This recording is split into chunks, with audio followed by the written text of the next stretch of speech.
Oke, baik. Bismillahirrahmanirrahim. Assalamualaikum warahmatullahi wabarakatuh. Selamat siang teman-teman semua.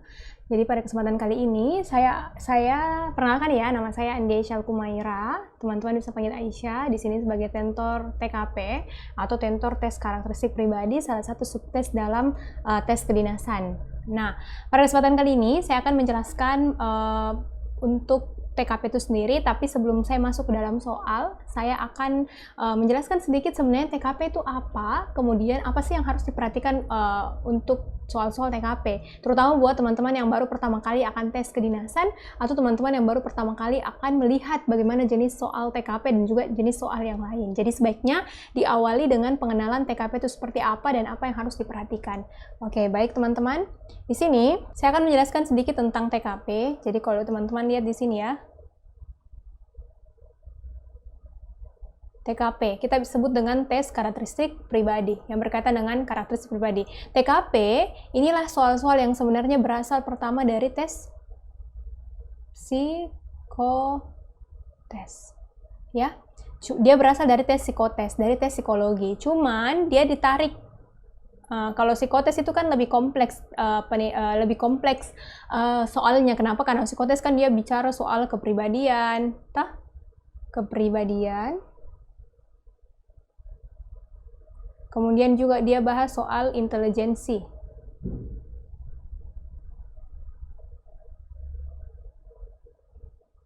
Dan bahkan dia juga bisa melihat ke respon emosi. Nah, kalau di TKP sendiri, karena dia tarikannya dari psikotes, dia sebenarnya berangkat dari psikotes, cuman dia ditarik menjadi lebih spesifik, lebih mengarah kepada bagaimana sih kondisi-kondisi para peserta ketika berada di konteks pekerjaan. Jadi dia ditarik kepada soal-soal yang berkaitan dengan konteks pekerjaan, atau biasa kita sebut dengan job behavior. Jadi tingkah laku pekerjaan, di dalam pekerjaan, tingkah laku pekerja. Jadi biasa kita sebut dengan employee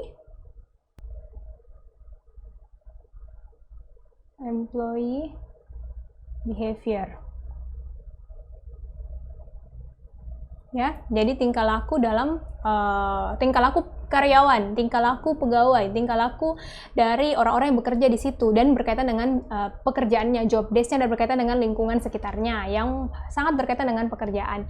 Nah, kenapa ini penting? Teman-teman tahu bahwa di soal kedinasan itu ada tes TIU, kemudian tes TWK, dan juga TKP. TIU intelijensi umum, TWK wawasan kebangsaan, dan TKP adalah karakteristik pribadi. Kenapa misalnya ini TKP penting? Ya, kalau kita bicara soal kenapa sih harus ini TKP, kenapa harus ada tes TKP? Karena teman-teman sejatinya banyak orang yang cerdas, ya, banyak orang yang cerdas secara kognitif, tapi ternyata tidak punya karakter yang siokianya dimiliki. Artinya misalnya tidak punya integritas, tidak punya tanggung jawab, dan sebagainya. Jadi artinya banyak orang-orang yang cerdas tapi sebenarnya secara karakter, secara sikap, secara pemikiran itu tidak bisa bekerja sama dengan baik, tidak menunjukkan karakter yang diinginkan oleh instansi tersebut. Seperti itu. Jadi kenapa TKP ini penting? Karena teman-teman tahu banyak sekali case di sini yang banyak sekali instansi pemerintahan pegawainya yang sebenarnya secara pendidikan sangat baik dan sangat cerdas, tapi ternyata dia punya yang lain-lainnya itu ternyata misalnya dia melakukan penyelewengan. Nah, inilah kenapa harus digunakan yang namanya tes TKP di awal untuk menentukan apakah si peserta ini betul-betul mumpuni dan punya karakter yang diinginkan oleh instansi tersebut. Oke, seperti itu ya untuk TKP. Jadi itu disebut dengan tes TKP. Nah, saya sedikit akan menjelaskan berkaitan dengan tes TKP itu bagaimana sih sistemnya, terutama buat teman-teman yang belum sama sekali pernah ikut tes TKP. Ya, sini saya hapus dulu. Di sini ya saya jelaskan ya. Nah, saya jelaskan sedikit dulu sebenarnya TKP itu sebenarnya seperti apa. Jadi kalau mau dibilang TKP itu TKP sendiri ada beberapa hal yang perlu teman-teman perhatikan dalam TKP. Yang pertama itu adalah sistem penilaian.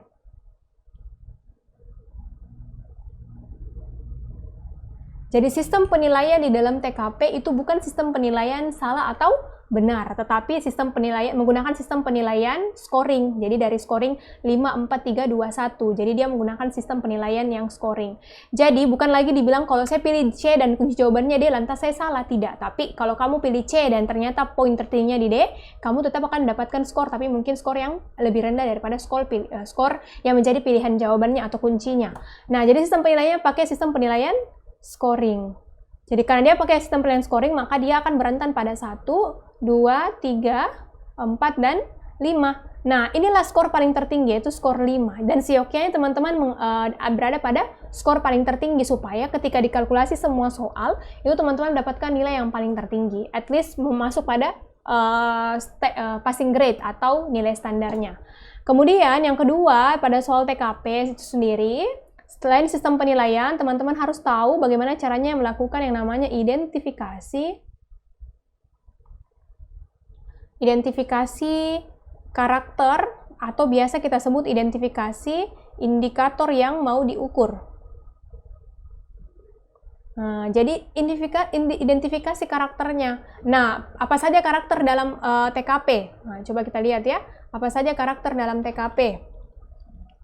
Saya tulis di sini ya. Karakter TKP itu ada kurang lebih ada 15 karakter. Kurang lebih ya, dan kita tidak pernah mengetahui yang mana yang akan masuk. Jadi memang pada kesempatan kali ini di bimbingan eksklusif online ini kita akan menjelaskan dan akan memberikan pemahaman kepada teman-teman apa saja karakter yang ada dalam tes TKP. Misalnya pertama itu karakter berkaitan dengan integritas.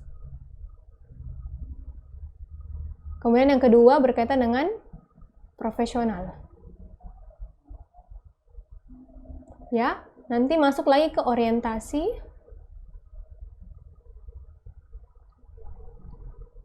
pada orang lain. Nanti ada juga karakter yang berkaitan dengan kepemimpinan, atau biasa kita sebut dengan leadership. Oke? Apalagi yang masuk di situ? Masuk juga berkaitan dengan kerja sama tim, atau biasa disebut dengan teamwork. Jadi kerja sama tim, atau disebut dengan teamwork. Nah, kemudian ada lagi juga berkaitan dengan pengendalian diri.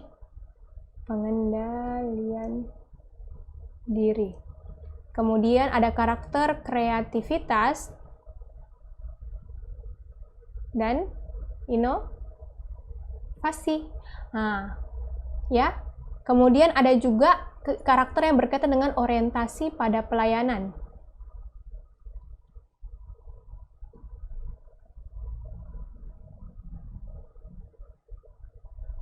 Pelayanan publik ya. Nah, oke. Kemudian apalagi? Masuk juga kemampuan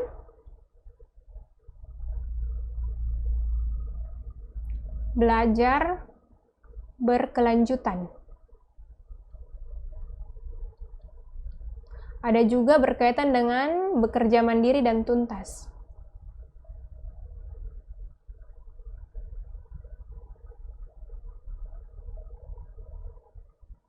Ada karakter pemahaman IT, ada juga soal-soal berkaitan dengan sosial budaya. Ya, dan masih banyak lagi. Bisa dilihat ya bahwa ternyata karakter dalam soal TKP itu banyak ya. Integritas, profesional, orientasi pada orang lain, kepemimpinan, dan seterusnya. Bisa dilihat bahwa ada kurang lebih 15 yang mungkin nanti ada beberapa yang akan kita bahas di dalam soal tersebut. Jadi yang kedua tadi yang saya sampaikan di sini, bahwa penting untuk teman-teman memahami sebenarnya karakter apa yang akan diukur di dalam soal. Nah, nanti kita akan jelaskan di dalam pembahasan soal setelah ini ya. Kemudian saya akan jelaskan lagi yang ketiga, hal yang harus teman-teman perhatikan di dalam soal TKP itu adalah bagaimana teman-teman mengetahui ya apa yang diminta sama soal. Jadi memahami redaksi kata di soal. Ada soal yang misalnya ya, ada soal yang mintanya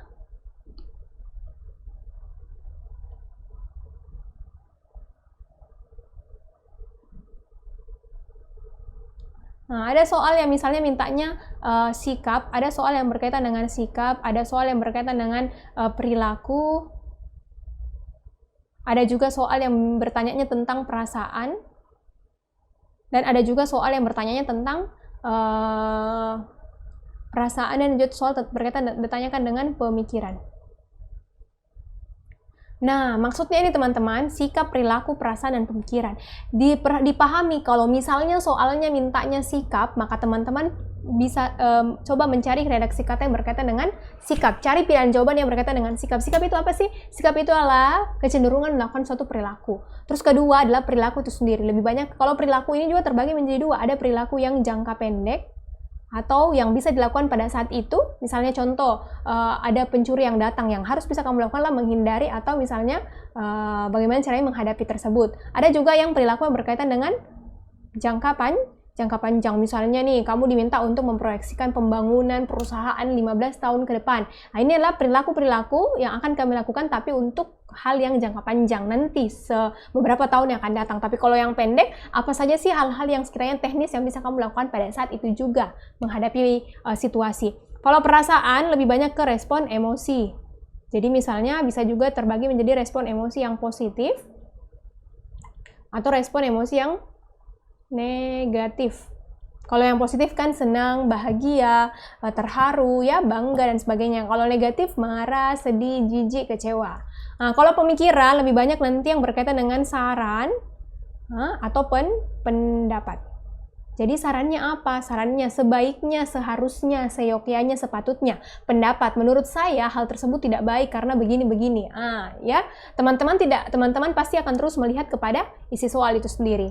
Oke, jadi bisa dilihat ya bahwa ternyata TKP perjalanannya dari psikotes masuk ke employee behavior. TKP yang harus diperhatikan sistem penilaian, karakter, sama redaksi kata yang diminta. Apa saja karakternya? Ada kurang lebih 15. Di sini bisa dilihat ya, ada kurang lebih banyak sekali yang teman-teman harus pahami, dan kalian harus memahami definisi dari setiap karakter itu seperti apa. Karena ada juga yang kadang sering tumpang tindih. Tapi tenang saja teman-teman, kita akan bahas soalnya, sehingga ketika bahas soal kita akan bahas karakter itu seperti apa dan gimana sih caranya mengidentifikasi karakter itu di dalam soal.